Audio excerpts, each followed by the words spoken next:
అందరికీ శనార్థులు ఉండాలా మళ్ళీ మీ దీవనార్థులు. ముందుగా ఏం చేయాలి, రైతులందరికీ కూడా రైతు దినోత్సవ శుభాకాంక్షలు. ముఖ్యమైన ముచ్చట్లు మస్తు పట్టుకొచ్చిన. మరి ఇంకేంది కాల్షియం, చలో హెడ్లైన్స్ చూద్దాం నడురిగా. పెద్ద మనసుతోని పెద్ద మనిషి పీవీకి నివ్వాలి. మస్తు కష్టపడి మార్చిండు మన దేశాన్ని. రైతన్నలకు రైతు దినోత్సవ శుభాకాంక్షలు. అందరి గుండెల్లో పదిలంగా ఉంటాయి మీ సేవలు.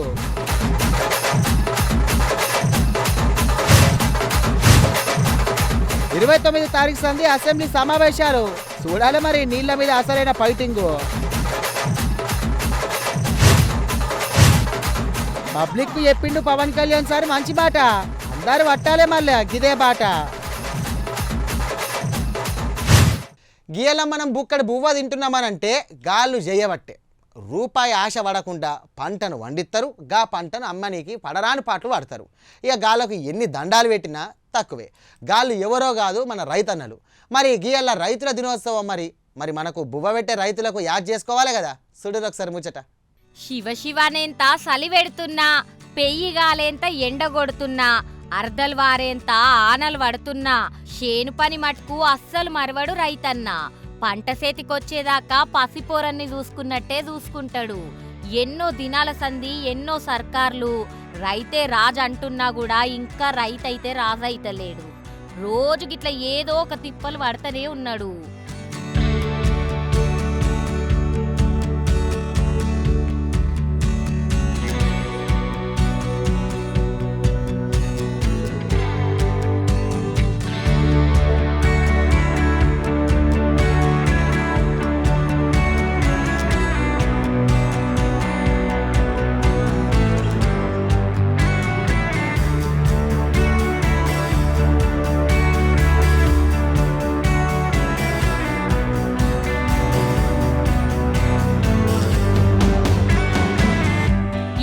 రైతు దినోత్సవం అని రైతుకు కూడా ఎరకనో లేదో.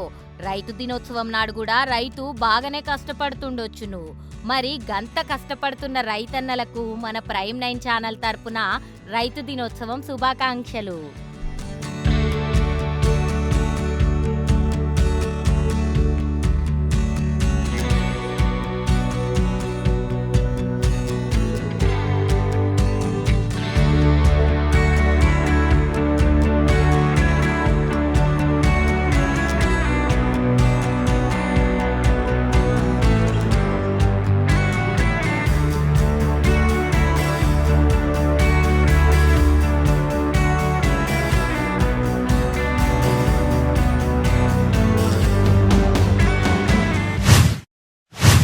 ఇక మన ప్రపంచంలో చాలా పార్టీలు ఉంటాయి. గా పార్టీలలో చాలా మంది లీడర్లు ఉంటారు. ఇక గా పార్టీల లీడర్ల గురించే చాలా గొప్పగా చెప్తారు. కానీ ఒక మేధావి కోసం, ఒక లీడర్ కోసం మటుకు అన్ని పార్టీలు మాట్లాడుతున్నాయి. అందరు లీడర్లు జై కొడతారు. మరి ఇక లీడర్ ఎవరో కాదు, మన మాజీ ప్రధాని పివి నరసింహారావు సారు. ఆయన చేసినటువంటి గొప్ప గొప్ప సేవలను యాద్ చేసుకున్నారు గిట్లా చాలా మంది లీడర్లు. మన దేశానికి ఎన్నో గొప్ప గొప్ప సేవలు చేసి గొప్ప పేరు తెచ్చుకున్న మాజీ ప్రధాని పివి నరసింహారావు సారు ఇలా చాలా మంది లీడర్లు యాద్ చేసుకున్నారు.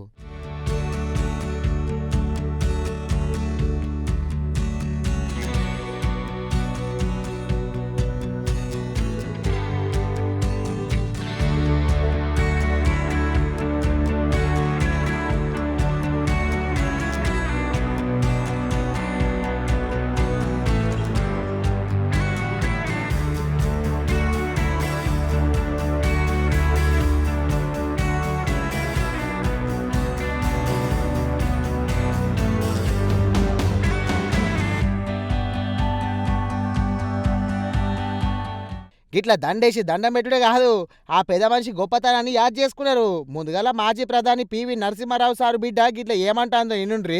అలాగే ముఖ్యమంత్రిగా తన పదవిని కూడా త్యాగం చేసి భూ సంస్కరణలకు దేశంలోనే ఆద్యుడైనారు. తను భూ సంస్కరణలు మొదలుపెట్టినప్పుడు తన 800 ఎకరాలు, తన పూర్వీకుల నుంచి సంక్రమించిన 800 ఎకరాలను ముందుగా ప్రజలకు పేరున పంచిచ్చినారు. కలెక్టర్ గారు మేమందరం చిన్నప్పుడు చూసేవాళ్ళం. అందరికీ ఒక్కొక్క పేరున పిలిచి, వాడికి భూమి లేదు, వీడికి 1 ఎకరం కూడా లేదు, వాడికి 2 ఎకరాలు కూడా లేదు, ఇట్లా కలెక్టర్తో మాట్లాడి ఆ చుట్టుపక్కల ఎన్ని గ్రామాలకు పంచిపెట్టినారు, 800 ఎకరాలను పంచిపెట్టినారు. ఇప్పుడు భూ తగాదాల గురించి తెల్లారులేస్తే వింటూనే ఉన్నాం కదా. అంతటి గొప్ప మహానుభావుడు. భూ సంస్కరణలు పెట్టాలంటే ముందుగా ఒక పని ముందు చెప్పినప్పుడు, నీతి చెప్పినప్పుడు తను ఫాలో కావాలి అని ఒక గాంధీయన్ మార్గంలో ఆలోచించిన మహానుభావుడు.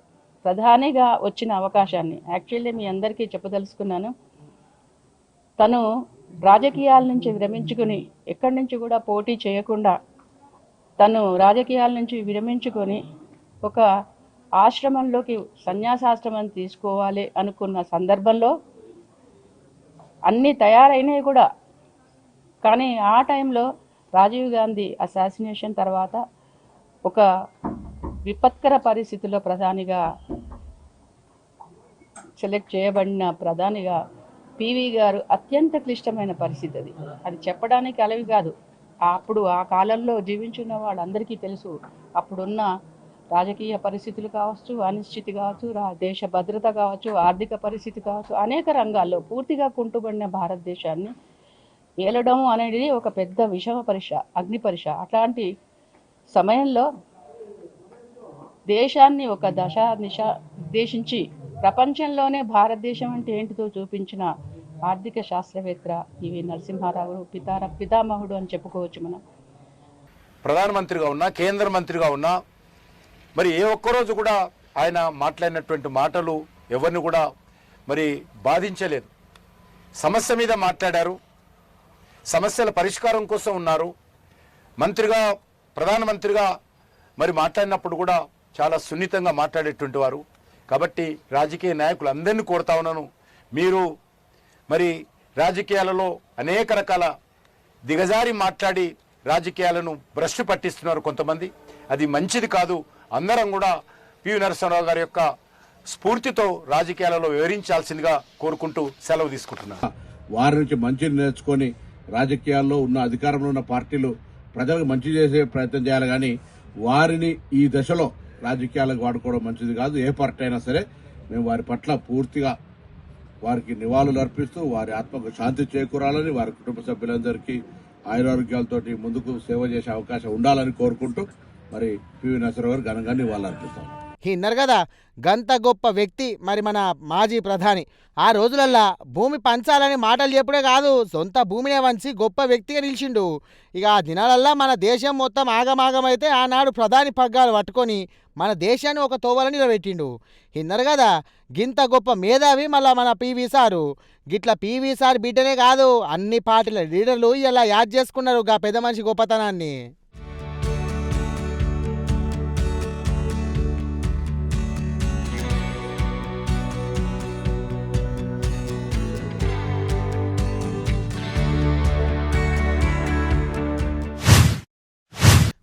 గోటితో పోయేదాన్ని గొడ్డల దాకా తెచ్చుకున్నట్టు ఇప్పుడు నీళ్ళ కోసం కయ్యం అవుతుంది కదా. నిన్న మొన్న గాంధీ భవన్లా అటెనక తెలంగాణ భవన్లా ఖత్తర్న కయ్యం నడితే ఇప్పుడు గా కయ్యం అసెంబ్లీకి ఏరబోతున్నది. ఇక నీళ్ళ కోసము దుమ్ము గొట్లాటనే నడిచేటట్టున్నది. చూడరు ఒకసారి ముచ్చటేందో. చెయ్యి పాటోళ్ళు గాంధీ భవన్లా, కారు పాటోళ్ళు తెలంగాణ భవన్లా కూసోని నిన్న మొన్న నీళ్ళ మీద నిప్పులు గక్కిండ్రు. ఇప్పుడు గీ నీళ్ళ పంచాయతీ అసెంబ్లీకి చేరబోతున్నది. నీళ్ళ విషయం మీద నిజాలు అసెంబ్లీలోనే మాట్లాడాలని నిన్న మంత్రులు, ముఖ్యమంత్రి సారు మీటింగ్లో జైగొట్టిరు మళ్ళా అసెంబ్లీ సమావేశాలకు.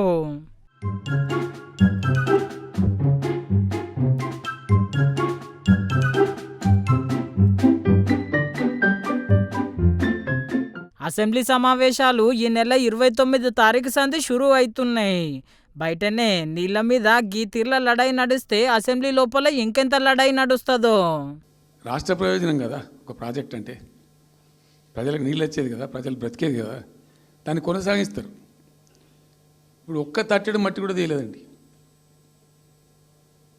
మా గవర్నమెంట్ పోయిన తర్వాత పాలమూరు ఎత్తిపోతల పథకంలో ఒక తట్టెడు మట్టి కనీసం తీయలే. మరి దాన్ని ఎందుకు అబాండన్ చేసినరో, దాని వెనక ఏం ఉద్దేశం ఉందో, ఇంత నిష్క్రియాపరత్వం ఏంది, ఇంత దారుణమైంది. 2 నెట్ సంవత్సరాలు గడిచిపోయినాయి. ఇప్పుడు మేము గమనిస్తున్నాం. మధ్యలో ఏమైంది, కేంద్ర ప్రభుత్వంతో తమాషా. బీజేపీ మొదటి నుంచి మాకు తెలంగాణకు శని అయింది. అది కేంద్ర ప్రభుత్వం. మీరు కట్టిన కాళేశ్వరం ఏమైందో తెలుసు. మీరు కుర్చేసుకొని కడతాన గౌరవం ఎక్కడుందో తెలిసి ఇప్పటికీ. కాబట్టి చర్చ ఏదైనా ప్రజలందరూ చూడాలి. మేము మీడియాల ముందు మాట్లాడుకుంటూ కాదు, ప్రజాప్రతినిధిగా మనందరినీ కూడా గౌరవ శాసనసభకు పంపిండ్రు. శాసనసభకు నిన్న ముఖ్యమంత్రి గారు చెప్పినట్టుగా శాసనసభ ఏర్పాటు చేస్తామని చెప్తా ఉన్నాం.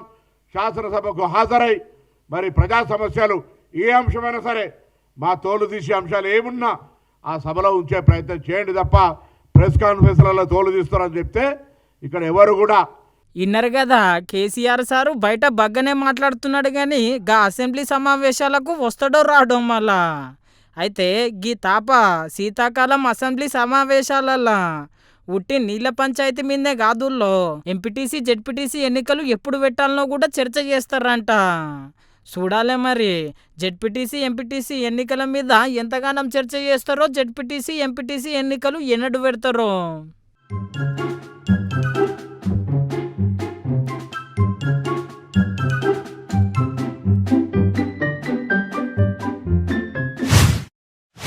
లీడర్లు అంటే సొంత నియోజకవర్గంలో ఉన్న పబ్లిక్ కష్టం వస్తేనే మాట్లాడు కాదు, ఇక ప్రపంచంలో ఏడ కష్టం వచ్చినా మాట్లాడాలి, గప్పుడే అసలు సిసలైన లీడర్ అంటారు. మరి అందరికీ సాయం చేసుట్లా పవన్ కళ్యాణ్ సారు ముంగలుంటాడు. కానీ అందరు మెచ్చేటట్టు అందరు నచ్చేటట్టు చిన్న సీఎం పవన్ కళ్యాణ్ సారు ఒక మంచి మాట చెప్పిండు. మరి ఏందో ఇందాం పాండ్రి.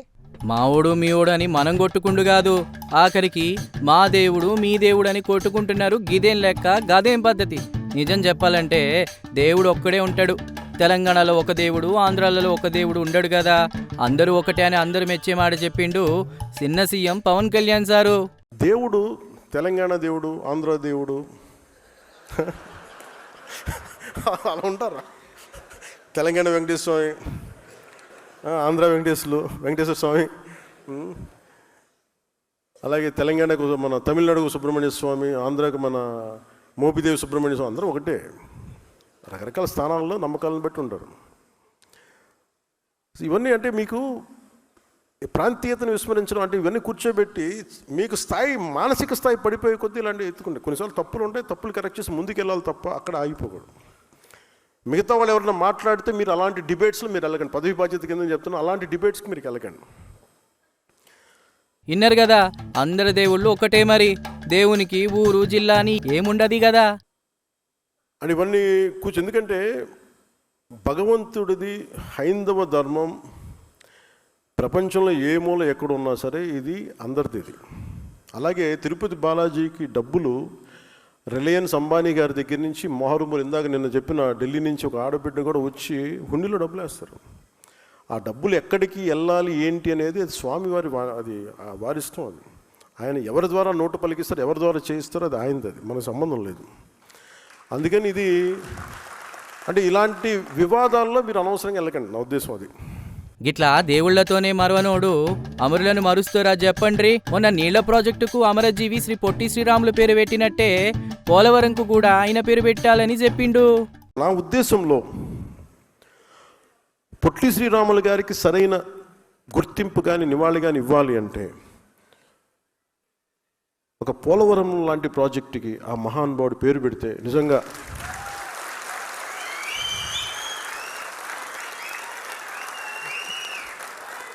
ఎందుకంటే అంటే భాషా ప్రయుక్త రాష్ట్రాలు తెచ్చినవాడు, ఆకలితో అలమటించినవాడు.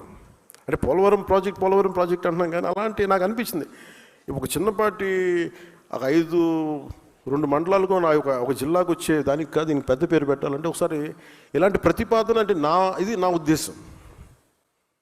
ఇది కూటమి ప్రభుత్వం కాబట్టి నా ఒక్కటి ఉద్దేశం పనిచేయదు. ఇక్కడ అందరి చాలామంది సమగ్ర కొన్ని కోట్ల మంది కూర్చొని ఎవరెవరి ప్రతినిధులు తీసుకొని నా కోరిక, ఇది నా లోపల ఉన్న కోరిక. అగో ఇన్నారు కదా, సార్ అన్నాడంటే పక్క ఆ పేరు పెట్టేదాకా ఇడవడు. ఇక చిన్న సీఎం పవన్ కళ్యాణ్ సార్ ముచ్చడికి ఇట్లుంటే ఇలా సీఎం చంద్రులు సారు 50,000 మంది విద్యార్థులతోని క్వాంటమ్ మీటింగ్ పెట్టిండు. వచ్చేది నెలల్లా టెక్నాలజీని ఎట్లా ఆడాలని గిట్లా మస్తు రువ్వడి మీద పనిచేస్తున్నాడల్లా సీఎం చంద్రులు sir. Andhra Pradesh vision quantum valley in Andhra Pradesh. Andhra Pradesh will not follow, will lead. That is our idea. Global leadership to position Amaravati among the world's top 5 quantum hubs. Job creation, that is one more. High value jobs. and also develop all types of quantum computers here. That is another agenda. One step, if you move forward, then you can work for ecosystem. Everything will fall in line. How it happened, when I started quantum computing getting to Hyderabad, Amaravati, by IBM, Venkat is here, he is a direct witness. He is also he and government of India the help. నిన్న మొన్న నడి road మీద కూర్చొని చెయ్యి పాటోళ్ళు ధర్నా చేసిరు. ఎందుకంటే మా Rahul Gandhi sir మీద, మా సోనియా గాంధీ మేడం మీద దొంగ కేసులు పెడుతున్నారు. ఇక పువ్వ పాటోళ్ళు గందుకే మేము గిట్లా ధర్నా చేస్తున్నామని అన్నారు. అవునా, ఇక అచ్చం గిదే లెక్కన రోడ్ల మీద ధర్నా చేసేందుకు కార్ పాటోళ్ళు తయారవుతాండ్రు. అగో మళ్ళీ ఇది ఎక్కడ కథలు అనుకుంటున్నారే, అట్లా కాదు కానీ అయితే మాజీ మంత్రి సారే చెప్తాండు ఇన్ను ఏందో ముచ్చట. ఎక్కడిది సవాళ్ళని లీడర్లు శివాలు ఎత్తుతున్నారు. నిన్న మొన్న చెయ్యి పాటోళ్ళు సవాల్ ఇసురితే గియ్యాల కారు పార్టీ లీడరు రామన్న గిట్ల సవాల్ ఇసిరిండు. ఈరోజు రైతు దినోత్సవం కూడా, జాతీయ రైతు దినోత్సవం ఈరోజు. ఈ జాతీయ రైతు దినోత్సవం రోజు ఒక రైతు బిడ్డగా నేను ముఖ్యమంత్రి గారిని అడుగుతా ఉన్నా, నీకు నీ ప్రభుత్వానికి ఏమైనా నిజాయితీ ఉంటే, నీకు నీ ప్రభుత్వానికి నిజంగానే వ్యవసాయదారులకు ఏమైనా మంచి చేసినామనే నమ్మకం ఉంటే, దమ్ముంటే సహకార ఎన్నికలు పెట్టమని చెప్పి గట్టిగా నల్లగొండ వేదికగా నేను డిమాండ్ చేస్తా ఉన్నా. అగో ఇన్నరు కదా, ఎన్నికలు పెట్టు ఎవరి దమ్ము ఎంతనో మొత్తం అర్థమవుతుంది అనబట్టి అటెనక నీళ్ళ మంత్రిని గిట్ల అరుచుకున్నాడు. నీళ్ల మంత్రి కూడా ఈ జిల్లాలోనే ఉన్నాడు.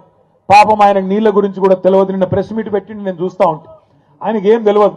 ఏమన్నంటే నేను ప్రిపేర్ అయ్యి రాలే, రేపు వస్తా అంటాడు మళ్ళా. మరి అదేవిధంగా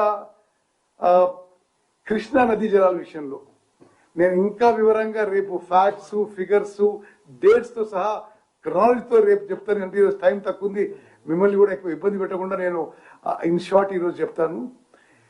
ఒక ఆయననేమో ప్రిపేర్ అయ్యి రాడు, ఇంకొక ఆయనేమో నీళ్లు వాటర్ నేను ఎక్కువ చెప్పా ఆయన గురించి.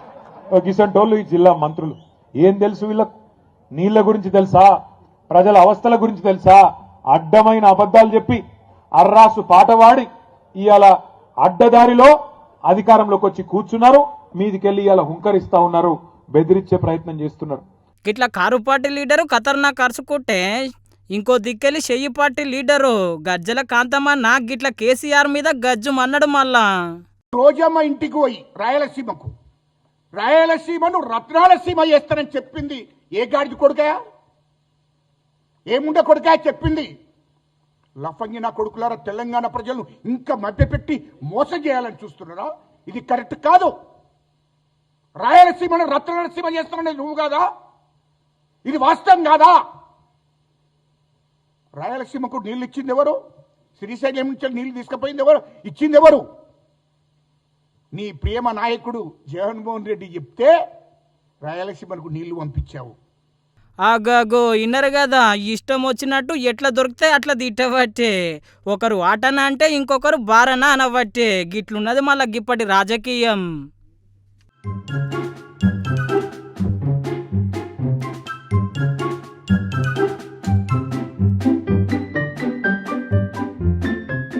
అవునే అన్న, ఇప్పుడేమన్నా ఎలక్షన్లు ఉన్నాయా? ఏం లేవు కదా. ఎందుకంటే నాకు చిన్న డౌట్ కొట్టింది అన్నట్టు. అచ్చం ఎలక్షన్ల ముందు మాట్లాడినట్టే ఇప్పుడు లీడర్లు మాట్లాడుతున్నారు. అచ్చం ఎలక్షన్ల ముందు లీడర్లు తిట్టుకున్నట్టే ఇప్పుడు కూడా మస్తు తిట్టుకుంటారు. అచ్చం ఎలక్షన్ల ముందు ఇక సవాళ్ళు ఇసుకున్నట్టే ఇక ఇప్పుడు కూడా సవాళ్ళు ఇసురుతున్నారు. అంతేకాదు, దమ్ము ఉంటే ఇప్పుడు ఎలక్షన్లు పెట్టుడు అని సవాళ్ళు ఇసురుతున్నారు.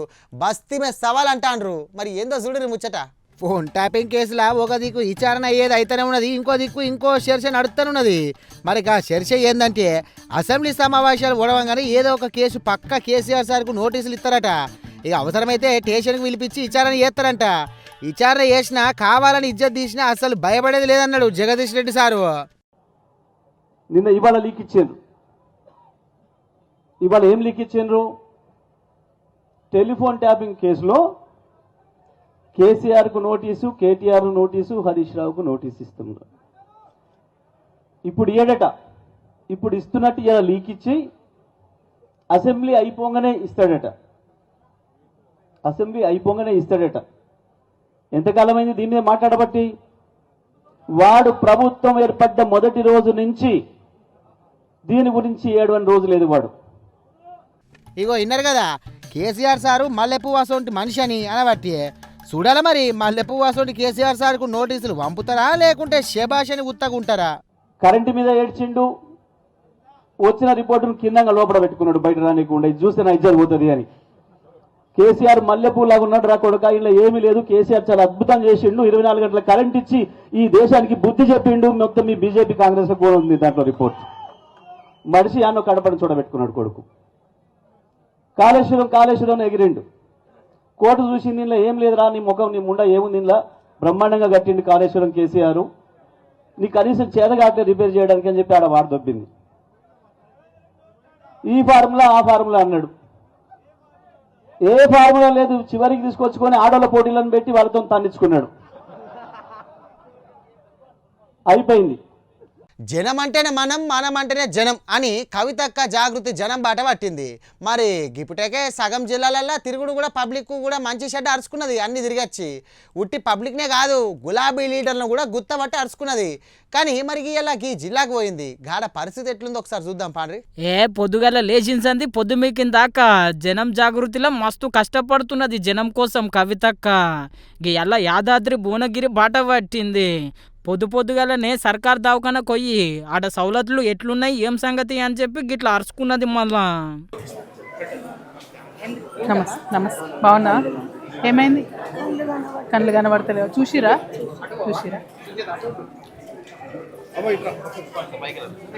ఎమర్జెన్సీ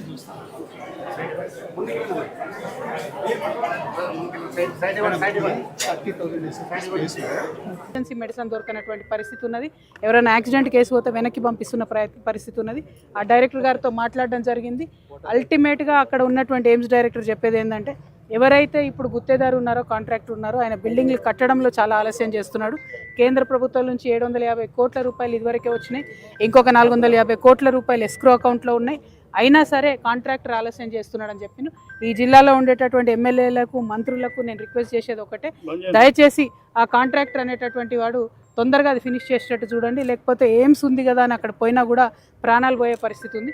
అంత మంచి ఇన్స్టిట్యూట్ వచ్చినప్పుడు వెంటబడి త్వరితగతిన పనులు పూర్తి చేసుకోవాల్సిన బాధ్యత మన మీద ఉన్నది. ఆ తర్వాత ఇక్కడ RRRకి సంబంధించి మన భువనగిరి టౌన్లోనే, రాయగిరి ఇదివరకు ఊరుగా ఉన్నది టౌన్లో కలిసిపోయింది. ఈ రాయగిరి గ్రామంలో మరి ఇప్పటికే 7-8 దఫాలుగా రకరకాల ప్రాజెక్టుల కోసం ల్యాండ్ ఇచ్చి ఉన్నారు. ఈ ప్రజలు చాలా త్యాగం చేసి ఉన్నారు. మరి ఇంత త్యాగం చేసిన ప్రజల్ని ఇక త్యాగం చేస్తున్నారు కదా అని చెప్పి ప్రతి సందర్భంలో రాయగిరి ప్రజల్ని బలి చేయడం అన్నది కరెక్ట్ కాదు. ఎందుకంటే ఇప్పుడు ఏదైతే RRR ఈ ఏరియాల నుంచి పోతున్నదో దాని అలైన్మెంట్ ఇదివరకు 2 సార్లు మారింది. ఫస్ట్ టైము యాదగిరిగుట్ట అవతల సైడ్ ఉన్నప్పుడు ఒక అలైన్మెంటు, మళ్ళీ తర్వాత ఇక్కడ ఒక అలైన్మెంటు, ఇప్పుడు 3వ అలైన్మెంట్ కింద ఇది రావడం జరిగింది. దీనికి కంప్లీట్గా దీని వెనుక ఉన్నది నాయకుల యొక్క అవినీతి అని స్థానిక ప్రజలందరూ కూడా చెప్తున్నటువంటి సందర్భం. మరి ఇప్పుడు అధికారంలో ఉన్నటువంటి కాంగ్రెస్ పార్టీ కూడా ప్రియాంక గాంధీ గారిని కూడా తీసుకొచ్చి మేము RRR అలైన్మెంట్ మార్పిస్తామని చెప్పినటువంటి సందర్భం ఉన్నది.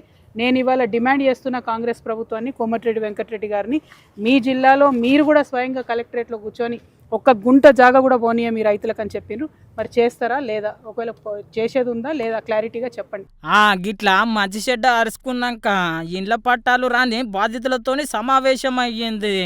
వెనుకబడి ఉన్నటువంటి జిల్లా, అన్ని వనరులు ఉన్నా కూడా వెనుకబడి ఉన్నటువంటి జిల్లా, నీళ్లు లేనటువంటి జిల్లా. కొన్ని ప్రాజెక్టులు వచ్చినాయి కానీ పూర్తిగా ఇంకా నీళ్లు మనకు రాలే. వాటన్నిటి కోసం కూడా వెంటబడి పనిచేస్తాం. మరి మా యువ మిత్రులు, మా అన్నదమ్ములు, మా రైతన్నలు ఒక్కసారి ఆలోచన చేయండి. మన రైతుకి ఇప్పుడు రైతు భరోసా 15,000 ఇస్తా అని చెప్పిన ముఖ్యమంత్రి గారు కనీసం దాని జోలి కూడా తీస్తలేదు.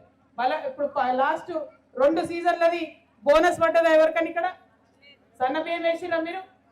బోనస్ పడలేదా? ఎక్కడ బోనస్ పడలే. కానీ దాని గురించి మళ్ళీ అడిగేటోళ్ళు కూడా లేరు. అయినా మీరు సర్పంచ్ ఎలక్షన్లో మళ్ళీ ఓట్లు వేయండి, వేస్తూనే ఉండునిగా. ఎందుకు ఈ మాట చెప్తున్నా అంటే, ఒక్కసారి అప్పుడప్పుడు బుద్ధి చెప్పాలన్నా, చెప్తే దిగొస్తారు. మీరు సర్పంచ్ ఎన్నికలలో మళ్ళీ గెలిపించి పంపిస్తే ఏమనుకుంటారు? బోనస్ ఇవ్వకున్నా ఓట్లేస్తారు, పెన్షన్ ఇవ్వకున్నా ఓట్లేస్తారు, కళ్యాణ లక్ష్మి ఇవ్వకున్నా ఓట్లేస్తారు అనుకుంటారు. మీ మంచి కోరి చెప్తున్నా ఆడబిడ్డగా నేను, ఎందుకంటే రేపు పొద్దుగాల ఏం ఎలక్షన్ లేదు. కానీ ఈ విషయం ఆలోచించుకోవాలి కాబట్టి చెప్తున్నా, దయచేసి ఆ దిశగా ఆలోచన చేయండి. ఇంకొక మాట, తెలంగాణలో సామాజిక న్యాయం జరగాలని బలంగా కోరుకునే వ్యక్తిని నేను. ప్రతి ఒక్క కులానికి పెద్దపీట రావాలని కోరుకునేటటువంటి వ్యక్తిని. చూసిరు కదా, సిమ్మ చీకట్ల కూడా నడుచుకుంటా అందరినీ వల్కరియబట్టి గిట్లా కవితక్క బగ్గనే చేస్తున్నది మళ్ళీ జనం జాగృతి బాట. చూసిగా ముచ్చట్లు ఎట్లున్నాయి మస్తున్నాయి కదా కడక్ కడక్. మరి గివి ఎలాంటి ముచ్చట్లు మరి మీరేం చేయాలి గప్పటిదాకా చూస్తూనే ఉండాలా ప్రైమ్ 9.